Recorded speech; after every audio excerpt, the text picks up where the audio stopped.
This is by far the weirdest 7 levels to exist. Most 7 levels go from beginner to expert, but us artists are a different breed.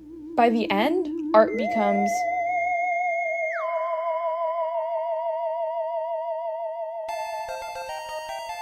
Let's just get this out of the way. None of this is art. Like literally, the definition of art is the expression or application of human creative skill and imagination.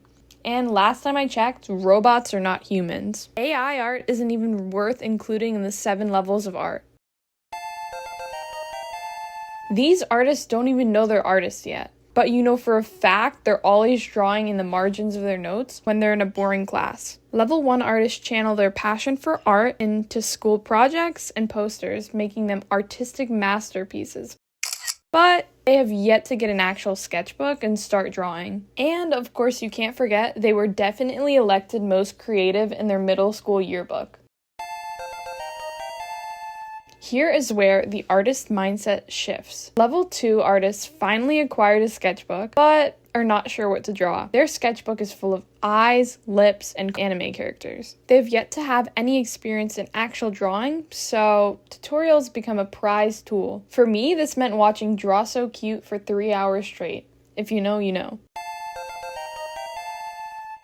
Pinterest is hands down the best resource for free reference photos when drawing. Let's be real, Google stock images do not cut it. The Pinterest artists tend to lack creativity, and before you get offended, if you have drawn one of these images at least once, then you can't say anything. But to be fair, I'm guilty too. In fact, I'm probably the worst offender because I used to post about it too. Pinterest is a great resource for discovering other art styles or collecting an album of reference photos, but art becomes more of an aesthetic rather than something conceptual. The intermediate category is where the majority of artists fall. Level 4 artists spend more time on planning their artwork, like combining reference photos to tell a story. Although their ideas might be basic, it adds a new dimension to their artwork, making it more personal and important. But their acquired title of being an artist becomes a big responsibility. Level 4 artists are painfully aware of where their art needs to improve. Learning how to draw anatomy and hands becomes a huge burden. Even though these artists have come a long way and gained many new skills, this level is plagued with self-doubt.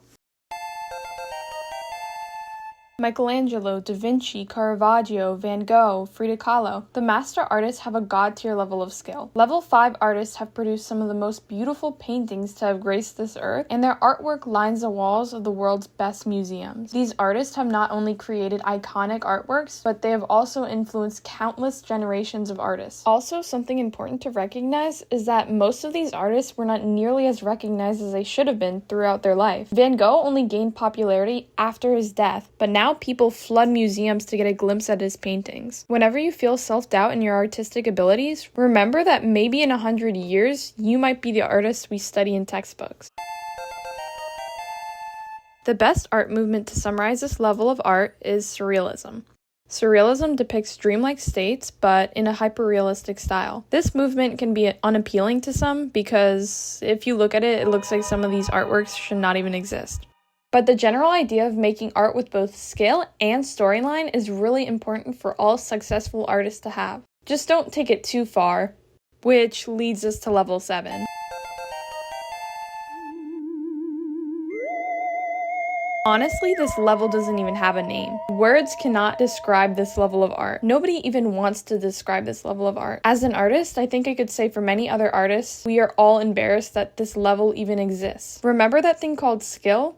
Yeah, well, I want you to take it and throw it out the window. These artists have reached a different state of consciousness, albeit not a greater state. Talent really doesn't matter at this point. All that matters is how bizarre your idea can get. Like a toilet flipped upside down? No. That toilet flipped upside down is a fountain. The reason why many people dislike this kind of art is because instead of having a balance between concept and skill, concept becomes 100% of the equation. Anyways, what do you guys think of my artwork? Oh, you don't like it? Well, then I guess you could click here to see something better.